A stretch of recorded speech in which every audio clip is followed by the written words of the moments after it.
Hola, hola, queridos amigos, una vez más acompañándonos ustedes en este segmento de entrevistas y que brindamos esta ventana de oportunidades para conocer temas de interés, de crecimiento personal y que nos ayudan a afianzar muchísimos conocimientos, pero también nos brindan herramientas para cómo desenvolvernos y ayudar a otros a crecer también. Por eso hoy hemos invitado a una psicóloga, ella nos acompaña desde México y es Mayren Monge Ábal, quien estará compartiendo con nosotros. Bienvenida, Mayren, porque vamos a hablar sobre el miedo y cómo podemos realmente enfrentarnos a esto para seguir adelante y no paralizarnos ante una toma de decisión. Por eso, Mayren, te damos la bienvenida. Al contrario, Isabel, muchísimas gracias por la invitación. Siempre es un placer compartir con ustedes.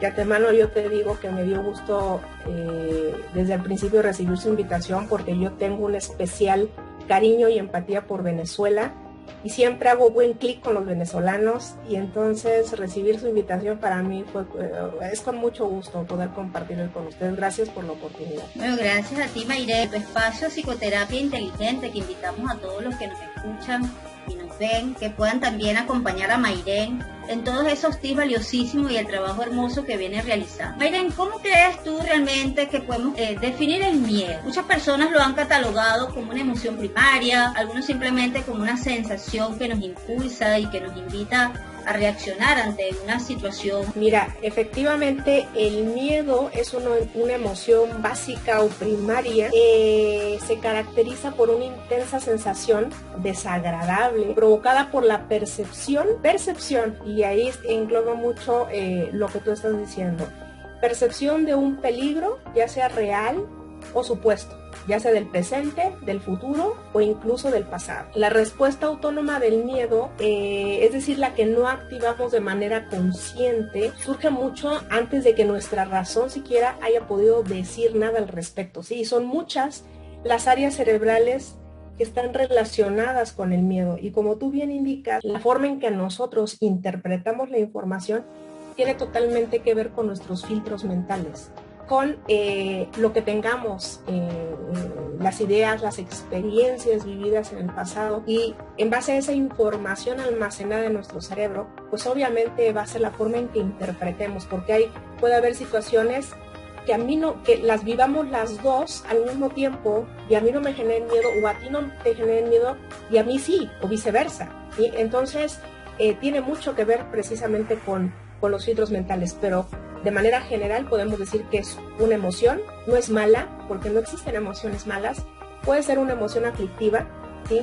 Pero definitivamente uno de sus objetivos principales es mantenernos vivos. Y cuando el miedo se activa en nosotros, pues también cabe decir, ¿sí? Se activa, por ejemplo, el tálamo, que decide dónde enviar datos sensoriales de la información que entra. ¿Sí? La información que entra por tus ojos, tus oídos, por tu boca, por tu piel, ¿sí? El córtex sensorial es el que interpreta esos datos que recibimos. El hipocampo, que almacena y recupera recuerdos conscientes y procesa también un conjunto de estímulos para establecer el contexto de esa información que recibimos. La amígdala, que decodifica las emociones y las determina la posible amenaza, ¿no? Determina la posible amenaza a la que nos estamos enfrentando, ¿sí? Y también pues almacena recuerdos. Y por último, pues el hipotálamo, que también activa la respuesta que vamos a tener ante ese miedo. Es una emoción pues bastante compleja, no porque sea difícil de entender, sino porque engloba varios puntos que hay que tomar en cuenta y todo lo que sucede en el momento en que se activa esa emoción dentro de nosotros. Justamente todos estos elementos van a influir en nuestra reacción y en nuestro actuar, que va más allá de nuestras propias fuerzas a veces, ¿no? Y sería interesante, Mayren, a las personas que nos escuchan, ¿cómo podemos realmente canalizar esto de forma sencilla y práctica, poder realmente ser eficaces ante una reacción de miedo? Porque podemos decir que el miedo, por lo general, la gente considera que se presenta ante una situación de peligro, pero también, así como puede ser real, puede ser imaginaria, por lo que tú bien señalabas de tus creencias, de esos patrones mentales. Entonces, de forma práctica, ¿cómo podemos realmente hacer que las personas digan, bueno, ¿Qué hago ante esta situación que me causa temor? De manera muy práctica, y esa es un ejercicio, Isabel, que podemos, es un tema de decisiones, porque muchas veces las personas se aferran mucho a sus miedos, ¿sí? Te dicen, es que no puedo cambiarlo. Más bien, no te gusta confrontarlo. Pero sí existe, en primer lugar, reflexionar sobre ese miedo que tenemos. Debes formularte preguntas que hagan entrar en una pausa a tu cerebro para el proceso reflexivo. Y preguntarte, ¿qué es realmente lo que me da miedo de esta situación que estoy viendo? ¿Qué es realmente lo que temo? La segunda pregunta sería, ¿estoy realmente en peligro? Y escribir, si es posible, ver todas las respuestas que se vengan a tu mente, por muy absurdas que parezcan, anotarlas. ¿Por qué siempre, y es algo que le digo a mis pacientes, por qué debemos cuestionar, hacer preguntas en ese momento? Porque cuando nosotros lo hacemos, Isabel, nuestro cerebro entra en una pausa pequeña. No se enfoca solamente en ejecutar alguna acción contra ese miedo, sino que cuando tú lo cuestionas, la parte racional del cerebro dice, a ver, aquí nos están haciendo una pregunta, tenemos que contestar a todos en el mismo canal, y entonces el cerebro, que es el maestro de todo el cuerpo, manda esa orden y se ve obligado a contestar. Cuando tú dices, bueno, realmente, ¿qué es lo que me causa miedo? Lo identifico. ¿Estoy realmente en peligro? ¿O es algo imaginario, producto de mi imaginación, de mis suposiciones? Muchas veces, con hacer esas pausas, Isabel, pequeñas, todo cambia. ¿Estoy en peligro? Sí. No, realmente no estoy en peligro. El ejercicio de anotarlo, Isabel, es porque cuando tú escribes, aprendes 2 veces. Te queda claro 2 veces. Reflexionas 2 veces. ¿Sí? En segundo lugar, Isabel, conocer y aceptar tus miedos. Porque a veces no los aceptamos, sino, no, yo no tengo miedo. Por dentro sabemos que existe ese miedo, ¿sí? Entonces tratar de conocer ese miedo lo mejor posible. No luchar contra él, sino aceptarlo y mirarlo de frente desde todas las perspectivas posibles. Por ejemplo, si tienes miedo a los ratones, ¿por qué exactamente tienes miedo a los ratones? ¿Cuál es la causa, el origen? ¿Cuándo fue la primera vez que sentiste ese miedo? También pensarlo. ¿Cuándo fue la primera vez que tuve esta sensación respecto a eso? ¿Cómo reaccionas cuando tienes un animal de esos enfrente? O sea, que hagas un análisis preciso sobre ese momento que tanto te aterra, ¿sí? Investigar, eso es lo que yo te quiero decir, investigar sobre la fuente de tu miedo, porque casi todo temor está asociado a una falta de información. Entonces, cuando nosotros nos informamos sobre ese miedo, ese temor, muchas veces se van disipando esos miedos, van disminuyendo también. En tercer lugar, reconocer los recursos propios que tú tienes, ¿sí? Piensa en todo aquello que haces todos los días y que exige fortaleza y carácter.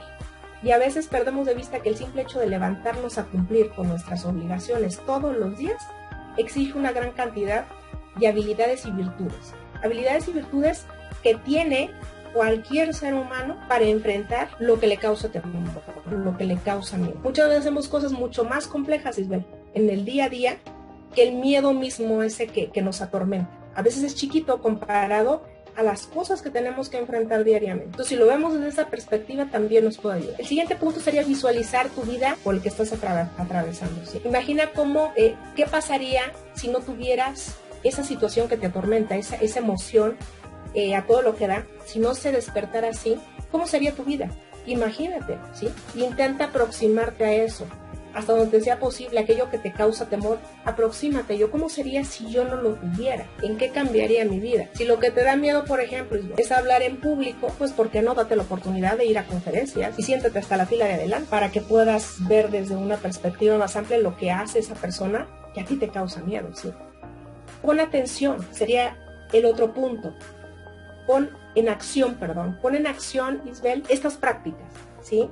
Si en verdad quieres dejar ese miedo que tanto te produce cierta situación, el único mandamiento, Isabel, que no puedes incumplir, digamos, en este sentido es nunca, por ninguna razón, te quedes pasivo frente a lo que te causa miedo, porque creo que eso es lo que nos mata, quedarnos estáticos, pasivos, bloqueados, sin hacer nada, ¿sí? Tienes que tener una especie de paso a paso que tú mismo te vayas creando conforme a tus necesidades para actuar en caso de que la confrontación se desborde, si sea algo que ya no puedas controlar, ¿sí?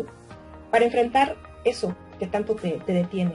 Y en la mayoría de los casos lo único realmente difícil es tomar la decisión de enfrentar el miedo. Una vez que tomamos la decisión, los miedos empiezan a disminuir o a desaparecer. Me parece, Mayren, que esto que nos dice nos ayuda muchísimo para realmente tener muy presente que hay un trabajo personal que hacer y que lo primero, como tú señalabas allí, es identificar qué es lo que nos está sucediendo. Las emociones tienen nombre, actuamos muchas veces sin reconocer la emoción.